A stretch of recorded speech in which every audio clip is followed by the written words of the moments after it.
Вітаю вас, друзі! Вже кілька днів на так званій Росії не стихає величезна істерика через ліквідацію зрадника України і російського пропагандиста Владлена Татарського. Как-то все это очень больно. Очень больно. Ох. Что происходит? Мы живые мишени для них. Вот это как? Одночасно почалася велика кампанія із героїзації Владлена, і тепер навіть Владимир Путін нагородив його за те, що той мужньо подох. Мы совершили ограбление банка, я еще и двое. Вот указ президента за мужество и отвагу, проявленные при исполнении профессионального долга. Всех убьем, всех, кого надо, ограбим. Все будет, как мы любим. Орденом мужества награжден Владлен Татарский. Зараз росіяни присвячують йому вірші і навіть хочуть поставити пам'ятник. Погиб наш друг Владлен Татарский. Пал смело, с окрыленной головой. Честно скажу, надо будет памятник ставить Владлену вот на этом месте, на этой улице. І я навіть знаю, як саме цей пам'ятник має виглядати. Але, друзі, здавалося би, тут нічого незвичайного у цій історії немає. Так, ліквідували зрадника України під самим носом у ФСБ, але практично усі, хто був причетний до його ліквідації, це насправді росіяни. Она россиянка. Я поняла бы, она была бы украинкой, я не знаю, там американкой или гражданкой Канады. Это гражданская война. Гражданский конфликт, по сути, гражданская война. Сьогодні я трішки прихворів, але все одно це не привід не робити для вас новий випуск. І хоча б тому, друзі, підпишіться просто зараз на мій канал. І а вже ж натисніть лайк до цього відео та залиште під ним будь-який коментар, аби його побачили якомога більше людей. Взагалі, історія ліквідації Владлена Татарського – це такий, знаєте, наче як анекдот. Тому що, я нагадаю, спочатку скульптуру із вибухівкою до нього пронести не вдалося, тому що охорона подумала, раптом там бомба. Там может быть бомба.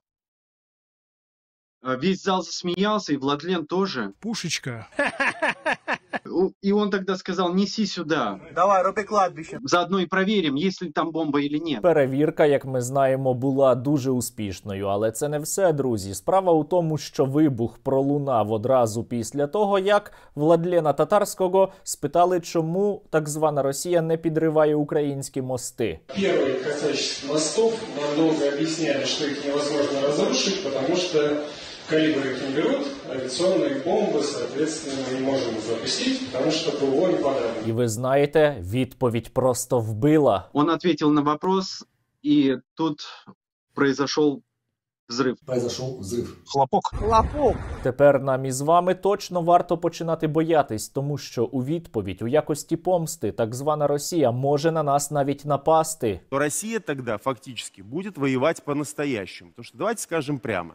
Россия не задействовала сейчас весь свой военный и военно-промышленный потенциал. Скористатися ситуацією спробував навіть прес-секретар Владимира Путіна Пєсков, який тут же заявив, що саме через те, що був ліквідований Татарський, а перед тим Дугіна, так звана Росія і змушена була раніше, набагато раніше, напасти на Україну. Это режим, который вполне возможно стоит за убийством Фомина и за терактом в Санкт-Петербурге. Это режим, который стоит за убийствами людей в течение многих лет, начиная с 2014 года.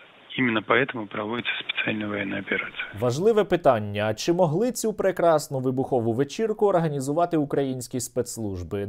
Гіпотетично так, наші спецслужби і не на таке здатні, але протягом цього часу, відколи було ліквідовано Татарського, ми не побачили жодного доказу, який би вказував на причетність України, що не заважає російським пропагандистам нас звинувачувати. Итак, теракт в отношении Владлена Татарского был спланирован украинскими спецслужбами, заявили в Национальном антитеррористическом комитете. Правда, і тут російські пропагандисти не змогли узгодити методички, тому що вони одночасно у всьому звинувачують і Службу безпеки України, і Головне управління розвідки. Когда уже, наконец, будет уничтожена террористическая организация Службы безопасности Украины? Участие ГУР Украины в организации. Спочатку вони взагалі показували зовсім іншу жінку і казали, що вона із західної частини України, і начебто саме вона підірвала Татарського. Але коли стало зрозуміло, що це була зовсім інша жінка і вона росіянка, росіяни почали знову шукати тут український слід і його знайшли.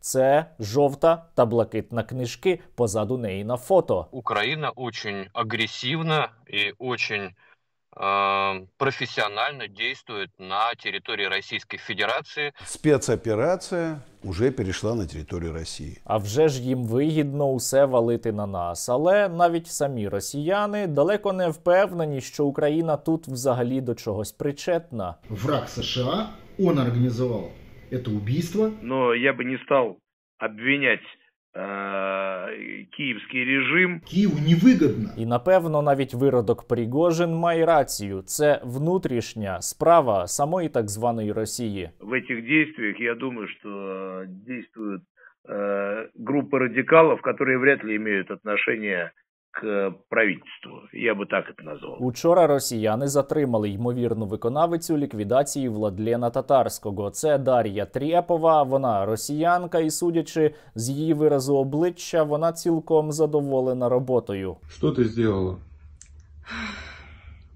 Я принесла туда эту статуэтку, которая взорвалась. А хто тобі передав эту статуэтку?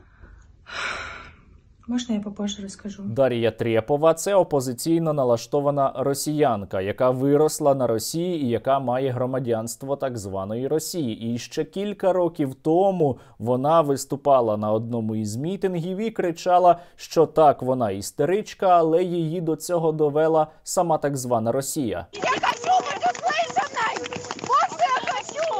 Поэтому я кричу! Я хочу, чтобы меня услышали! Я истеричка! Меня довело государство! До своєї роботи вона підійшла дуже ґрунтовно. Перш ніж виготовити оту скульптуру, якою підірвали Владлена Татарського, вона відвідувала заходи на підтримку війни проти України і навіть малювала патріотичні листівки. Вот те самые открытки, о которых она говорила, она их приносила в Листву. Да. То есть в Москве, в магазин. І, видимо, там на встрече з Владленом вона йому їх дарила. Тобто, перш ніж реалізувати акт ліквідації Владлена Татарського, російського пропагандиста і зрадника України, вона намагалася втертися у відповідні кола у довіру. Цікавим також є і той чоловік, якого росіяни називають її куратором. Вот его интервью 2013 года. Итак, я зачитаю, давайте вместе послушаем. Нацболы не только боролись с несправедливостью, они хотели жить яркой и полноценной жизнью в России. Він представник нацболів. Нацболи – це націонал-большевики на так званій Росії. І тут мені пригадалося одне цікаве відео, про яке я іще днями говорив, про те, що Гіркін і його соратники створюють зараз на Росії клуб «Невдах». Клуб рассерженных патриотов. Клуб рассерженных патриотов. Клуб рассерженных патриотов. Мы не планируем никаких заговоров, никаких мятежей. Так ось, до складу цього клубу «Невдах» долучилися ті самі нацболи. Друзья, вы все прекрасно знаете организацию нацболов. Мы всегда славимся своими яркими акциями. Про внутрішнє протистояння всередині самої так званої Росії здогадується вже навіть і кремлівська пропагандистка Сімоньян, яка називає одним із проявів цього внутрішнього протистояння використання інструментів політичного терору. Ну, то, что она доморощенная, это говорит о том, что мы с вами можем сейчас вползти, к сожалению, в период політичного тероризму. В історії так званої Росії подібні випадки вже траплялися. Якраз тоді, коли там починалася гражданська війна. Політичний терроризм, который начался в середине 19 века, а закончился в начале 20 века в России, уничтожил тисячі людей. У цьому контексті особливо смішно виглядає питання помсти, яке підіймають зараз російські пропагандисти. Я хочу вам показати фотографії героїв, которые до сих пор не отомщены. До сих пор не отомщены. Олександр Захарченко. А я можу йому показати відео іншого російського героя, за якого так ніхто і не помстився. Україна должна бути деукраїнізована. Русские земли Малороссии должны быть возвращены назад. А мы воюем с идеей, поэтому все носители этой идеи должны быть уничтожены, так же, как вот этот чувачок. Ось оцей типовий росіянин, який закликав до геноциду проти українців, це Ігор Мангушев. І ви, напевно, про нього вже чули, тому що його пристрелили свої ж. І справу щодо його ліквідації так ніхто й не відкрив. Произошел на блокпосту конфликт, в результате которого произошла стрельба, и там,